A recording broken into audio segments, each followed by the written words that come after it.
ದಿನಗಳ ಕಾಲ ಇದನ್ನು ಮಾಡಿ ನಿಮ್ಮ ಲೈಫ್ ಚೇಂಜ್ ಆಗುವುದು ಖಚಿತ. ಈ ಮಾಹಿತಿಗಳನ್ನು ನಾವು ಶ್ರೀ ಅಬ್ದುಲ್ ಕಲಾಂ ಅವರ ಪುಸ್ತಕದಿಂದ ಕಲೆ ಹಾಕಿದ್ದೇವೆ. 21 ದಿನಗಳ ಕಾಲ ಈ ರೀತಿ ಮಾಡಿ, ಇದರಿಂದ ನಿಮ್ಮ ಇಡೀ ಜೀವನವೇ ಬದಲಾಗುತ್ತದೆ. ಬೆಳಗ್ಗೆ ಬೇಗ ಎದ್ದೇಳಿ, ಧ್ಯಾನ ಮಾಡಿ ಅಥವಾ ವ್ಯಾಯಾಮ ಮಾಡಿ. ನಿಮ್ಮ ದಿನ ಹೇಗಿರಬೇಕು ಎಂದು ಪ್ಲಾನ್ ಮಾಡಿ. ನಿಮ್ಮ ಗುರಿಯನ್ನು ಸೆಟ್ ಮಾಡಿ. ನಿಮ್ಮ ಗುರಿ ಎತ್ತರವಾಗಿರಲಿ. ಮಾಡಬೇಕಾಗಿರುವ ಕೆಲಸಗಳನ್ನು ಲಿಸ್ಟ್ ಮಾಡಿ. ನಿಮ್ಮ ದಿನವನ್ನು ಪಾಸಿಟಿವ್ ಯೋಚನೆಗಳೊಂದಿಗೆ ಶುರು ಮಾಡಿ. ನಿಮ್ಮ ಟಾರ್ಗೆಟ್ ಮೇಲೆ ಗಮನ ಹರಿಸಿ. ನಿಮ್ಮ ಕೆಲಸಗಳನ್ನು ಯಾವುದೇ ಸದ್ದಿಲ್ಲದೆ ಸೈಲೆಂಟ್ ಆಗಿ ಮಾಡಿ. ಪ್ರತಿದಿನ ಏನನ್ನಾದರೂ ಓದಿ. ಕ್ರಿಯೇಟಿವ್ ಆಗಿರಿ. ಸರಿಯಾದ ಸಮಯಕ್ಕೆ ಊಟ ಮಾಡಿ. ನಿಮ್ಮನ್ನು ನೀವು ಪ್ರೀತಿಸಿ. ಮತ್ತೊಬ್ಬರನ್ನ ಜಡ್ಜ್ ಮಾಡಬೇಡಿ. ಮಾತು ಕಡಿಮೆ ಮಾಡಿ, ಕೆಲಸ ಜಾಸ್ತಿ ಮಾಡಿ. ಹೊಸ ಸ್ಕಿಲ್ಗಳನ್ನು ಕಲಿಯಿರಿ. ನಿಮ್ಮನ್ನು ನೀವು ಅಭಿವೃದ್ಧಿಪಡಿಸಿ. ಜ್ಞಾನವನ್ನು ಹೆಚ್ಚಿಸಿಕೊಳ್ಳಿ. ಪ್ರೇರಣೆಯನ್ನು ಹುಡುಕಿ. ಇತರರಿಗೆ ಸಹಾಯ ಮಾಡಿ. ಪಾಸಿಟಿವ್ ಆಗಿ ಯೋಚನೆ ಮಾಡಿ. ಕರುಣೆ ಮತ್ತು ವಿನಮ್ರತೆ ನಿಮ್ಮಲ್ಲಿರಲಿ. ನಿಮ್ಮ ತಂದೆ ತಾಯಿ ಮತ್ತು ಕುಟುಂಬದವರನ್ನು ಪ್ರೀತಿಸಿ. ಒಳ್ಳೆ ವಿಚಾರಗಳ ಬಗ್ಗೆ ಗಮನ ಹರಿಸಿ. ಆತ್ಮವಿಶ್ವಾಸದಿಂದಿರಿ.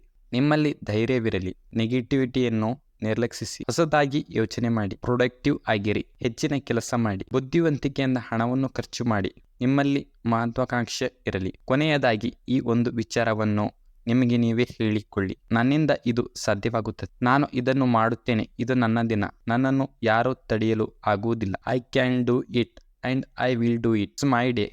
No one can stop me. ಇದನ್ನು 21 ದಿನಗಳ ಕಾಲ ಟ್ರೈ ಮಾಡಿ. ನಿಮ್ಮ ಜೀವನ ಖಂಡಿತವಾಗಿಯೂ ಬದಲಾಗುತ್ತದೆ.